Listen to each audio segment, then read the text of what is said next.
Hablamos ahora de la hermana del exministro de Hidrocarburos, que tenía un cargo en el Ministerio de Justicia durante el gobierno transitorio. La señora Berta Guzmán Collado se presentó a declarar hoy en calidad de investigada en un proceso por la supuesta creación irregular del Comité de Justicia y Paz. Después de brindar su testimonio, quedó en libertad, pues no existirían riesgos procesales de fuga. Recordemos que en este mismo proceso, el exministro de Justicia tiene ya una segunda orden de detención preventiva. Se me ha abierto una investigación por los delitos de resoluciones contrarias a la Constitución, a las leyes, uso indebido de bienes y servicios del Estado y incumplimiento de deberes. ¿Es legal la creación de este comité? Claro que sí, ¿no? Lo que pasa es que yo no formo parte del comité, entonces los resultados del comité yo no los conozco, ¿no? Ya otra persona la anterior semana prestó su declaración, sin embargo yo solamente participé en emitir un informe legal y en proyectar la resolución. No formé parte del comité, no sé si se recibieron las denuncias, no sé si se procesaron. Se me convocó como directora jurídica de asuntos jurídicos, perdón. Directora general de asuntos jurídicos del Ministerio de Justicia. El ministro de Justicia dio a conocer al finalizar este lunes los resultados de un encuentro sostenido con familiares y víctimas de los hechos registrados en Sacaba y Sencata el año 2019. El ministro ha dicho que el gobierno ha comprometido un fideicomiso de 8 millones de bolivianos para apoyar emprendimientos de los afectados. Además, se amplía un bono de alimentación. Entre otros de los compromisos está también la realización de un censo de víctimas y el compromiso de reunirse todos los lunes. A un acuerdo significativo para los derechos de todas las personas que han sido afectadas. Nos vamos a ver cada primer lunes de mes y se ha tomado decisiones en la mayor parte de los temas que estaban pendientes. El acta que se ha suscrito el día de hoy, como puntos importantes y significativos tenemos la creación de un fideicomiso que va a ser emprendido por el gobierno nacional para lograr que todas las víctimas tengan derecho al trabajo y a emprender procesos productivos. Estamos hablando de un fondo de más de casi 8 millones de bolivianos que tiene que implementarse. Hay decisiones que se ha tomado en materia de educación para ampliar las becas que se otorga por parte del gobierno nacional a las víctimas. Se ha otorgado becas ya en la anterior gestión y ahora vamos a volver a tomar ese beneficio para todos los afectados de estos hechos en relación a becas de estudios. También se ha visto la necesidad de ampliar el bono alimenticio que otorga el CEDEM. Se ha otorgado por un año, se va a ampliar por un año más. Y finalmente, entre los temas más relevantes, el sector salud tiene que continuar con la atención ya individualizada, los casos que quedan todavía pendientes de atención, y vamos a trabajar definitivamente en todo lo que tiene que ver con una ley que regule todos los aspectos del censo de víctimas y la reparación del daño que se va a trabajar ahora a partir de la Comisión de Derechos Humanos.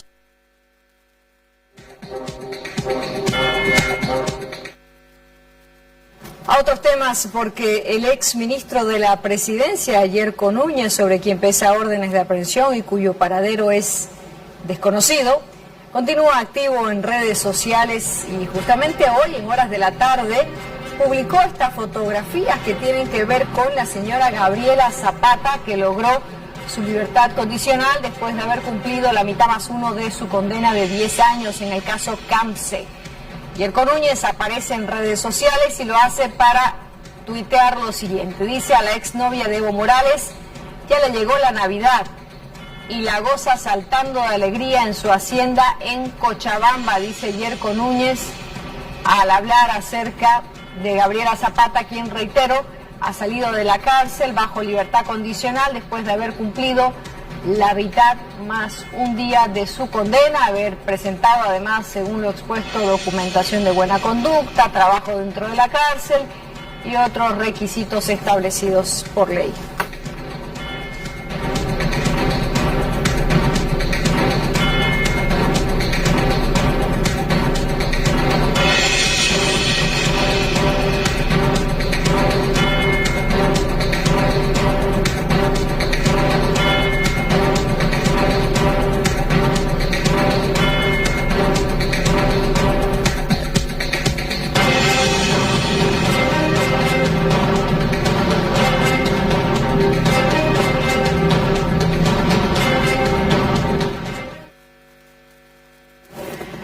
La diputada opositora María René Álvarez ha calificado como indignante estas fotografías de ser ciertas, pues considera que no es posible que la señora Zapata esté disfrutando no solo de su libertad, sino que probablemente lo esté haciendo con recursos económicos que se robaron al Estado, pues hasta el momento no se ha logrado la recuperación de estos millones. Por supuesto, vemos a gente, a presos políticos que están siendo vulnerados prácticamente ya en sus derechos humanos, es decir, gente que está siendo atropellado, no cumpliendo así un debido proceso, pero vemos estas fotos indignantes, la señora muy campante, la exnovia obviamente de Evo Morales, que goza de esa preferencia seguramente para poder pues plenamente disfrutar de su libertad, porque prácticamente eso es lo que le han concedido, disfrutar de lo que se ha robado al Estado y evidentemente indigna, porque toda la gente que haya cometido casos de corrupción tiene que ser procesada debidamente en nuestro país. Bueno, la verdad, aquí vemos evidentemente la justicia selectiva que sigue siendo un denominador común en nuestro país, un denominador en el sentido de que beneficia solamente al partido político en función, es decir, al gobierno en función. La justicia está tomada totalmente por el movimiento del socialismo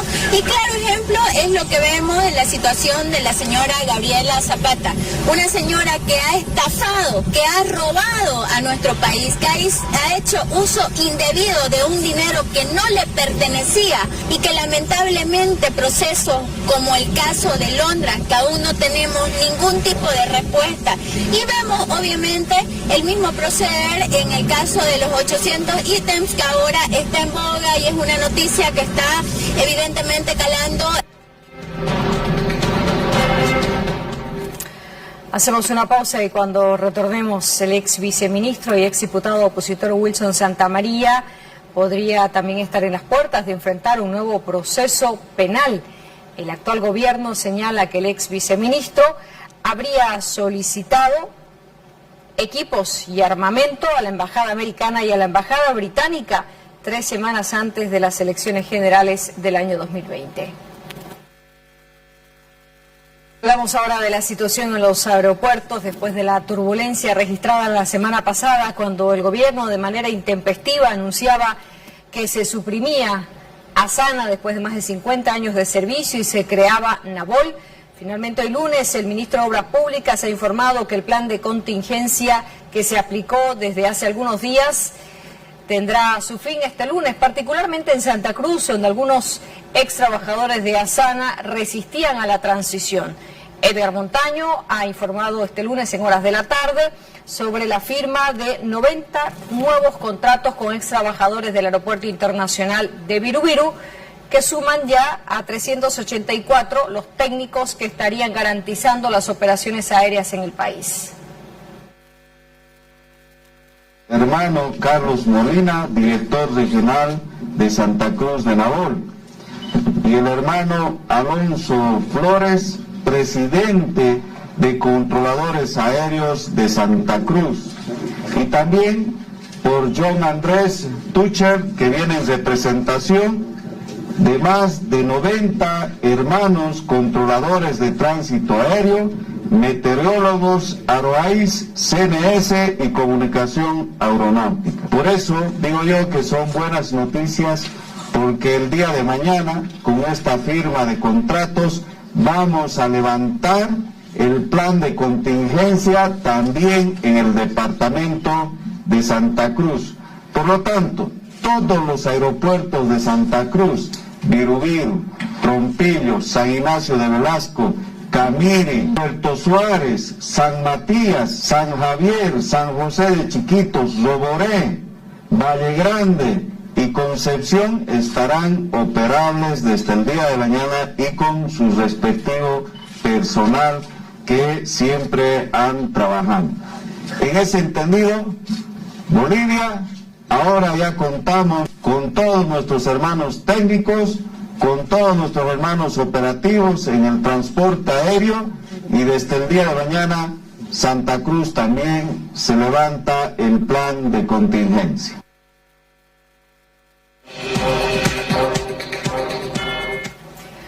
Hablamos ahora del presupuesto general de la Nación para el año 2022. El presidente de la Cámara de Diputados ha anunciado que este jueves, en sesión de asamblea, se va a debatir la propuesta del Ejecutivo.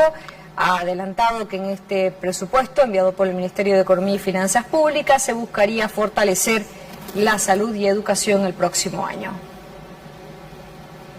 Va a trabajar en esta semana ya este proyecto de ley que tiene que ver con el presupuesto general del Estado.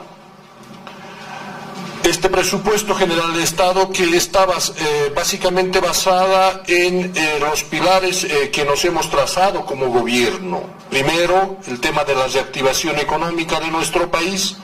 Segundo, el tema de cómo seguir controlando esta pandemia que viene con las diferentes variantes. Y tercero, como es este tema de cómo garantizar la educación. Entonces, en ese sentido, este proyecto de ley del presupuesto general del Estado está básicamente centrado en estos pilares fundamentales y se va ya a agendar para el día jueves y vamos a tratar este proyecto de ley que está en función a querer dar las respuestas como corresponde a nuestro pueblo boliviano. El diputado opositor Alejandro Reyes ha observado el contenido de esta propuesta del Ejecutivo para el presupuesto general de la Nación del año 2022 y ha advertido que en este documento se destinan recursos a empresas estatales que a su criterio son totalmente deficitarias y se recortan recursos a las alcaldías y gobernaciones. Lo único que fortalece este presupuesto general del Estado es el gasto público en temas políticos del propio aparato masista de gobierno. Nosotros vamos a presentar nuestra posición oficial el día de mañana, vamos a explicarle a la población por qué este presupuesto general del Estado está en desmedro de la reactivación económica, malgasta los recursos en temas políticos como aviones presidenciales y empresas públicas quebradas, donde prácticamente están forrando a los funcionarios yuncos del gobierno, sosteniendo una militancia de más de 500.000 de funcionarios públicos solamente en el Ejecutivo, por lo tanto se está dilapidando los pocos recursos que nos quedan a los bolivianos. Estamos hablando de la toma de los medios de producción por parte de empresas públicas quebradas. Al privado no le queda más que competir contra la empresa pública y contra el contrabando. Ese es el nivel de presupuesto general del Estado que tenemos y de Plan Nacional de Desarrollo que, como lo hemos dicho, estanca a los bolivianos y no nos permite realmente hacer una reactivación económica como corresponde.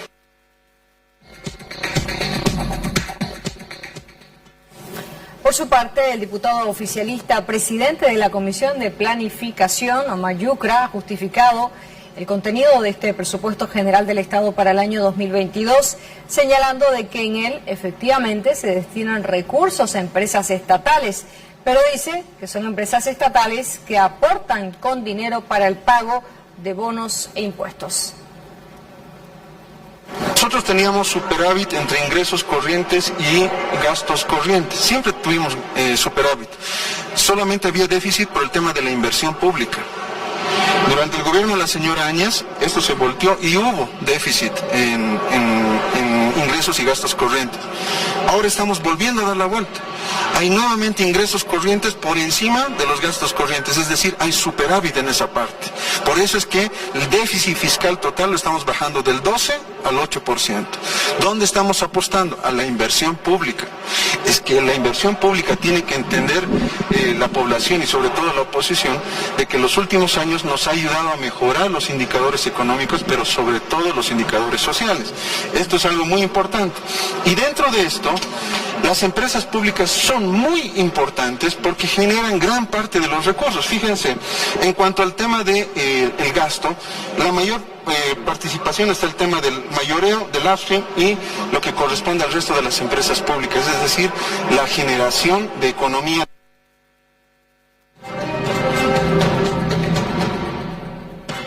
El ex viceministro de Seguridad Ciudadana parece estar ahora en la mira del gobierno.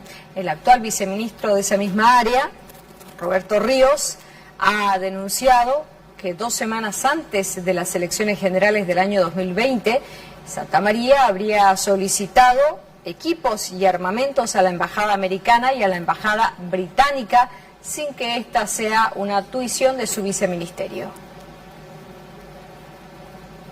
Respecto a que el gobierno de facto, a través del viceministro de Seguridad Ciudadana, Wilson Santamaría, ha realizado la solicitud de equipos y armamentos a la embajada americana y a la embajada británica 3 semanas antes de las elecciones generales del 2020. El señor Wilson Santamaría, en su calidad de viceministro de Seguridad Ciudadana, que no tiene competencia o no tenemos funciones respecto a la adquisición de armamento para la policía boliviana o dotación para esta instancia, él ha dirigido una nota al embajador británico en el cual señala: en mi calidad de viceministro de Seguridad Ciudadana, dependiente del Ministerio de Gobierno, me complace saludarlo con las distinciones que el caso amerita. Asimismo, en el marco de fomentar y robustecer su colaboración, le pido atender el requerimiento que le presento, consistente en pistolas, cartuchos, granadas de gas, uniformes completos, máscaras antigas, visores nocturnos, térmicos, binoculares, cascos, trajes de protección y equipos que considere importantes destinados a la Policía Boliviana Nacional con la finalidad de defender la integridad del pueblo boliviano, su territorio y su seguridad. Esta nota, que ha sido suscrita el 25 de septiembre del 2020, en la cual pide equipamiento para la Policía Boliviana.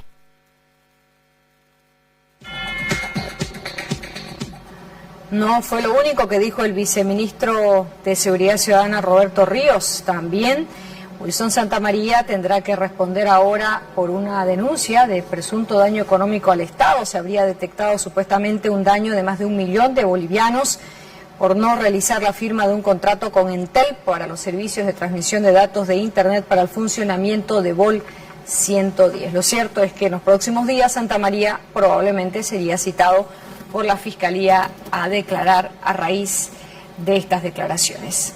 Hablamos ahora acerca del caso denominado gases lacrimógenos, que tiene que ver también con la gestión del gobierno transitorio, y es que el fiscal Junior Flores ha indicado que hay otras 2 personas que han sido declaradas rebeldes en este proceso investigativo por haber presuntamente comprado con sobreprecio e irregularidades estos gases desde el Ministerio de Defensa para la policía, que es tuición del Ministerio de Gobierno. Llevado una audiencia de medida cautelar en contra de los coimputados dentro del proceso Gases, en contra del señor Zamora y en contra del señor Beckman. En ese sentido, la autoridad jurisdiccional, previa verificación de todos los sujetos procesales, la notificación también de los mismos, ha establecido declararles rebeldes a estos 2 coimputados conforme establece la norma procesal penal. En ese sentido, los efectos justamente de esta rebeldía es la emisión de mandamientos de aprehensión, así como también los arraigos y la búsqueda, ¿no?, de estos 2 sujetos que, entiende el Ministerio Público, están fuera del territorio nacional. La participación de uno de los coimputados, es decir, el señor Zamora, él era el asesor jurídico del Ministerio de Gobierno, justamente porque a través de ese se ha canalizado justamente el proceso de contratación de los agentes químicos. Con relación al señor Beckman, de acuerdo a la teoría que el Ministerio Público ha recabado, establecer que él era el representante legal de la empresa intermediaria, en este caso de la empresa Bravo Tactical Solution. Inicialmente el señor Zamora por los delitos de contratos lesivos al Estado, esta conducta antieconómica y otros delitos que establece la ley 004, y el señor Beckman por el delito de favorecimiento al enriquecimiento ilícito con afectación al Estado.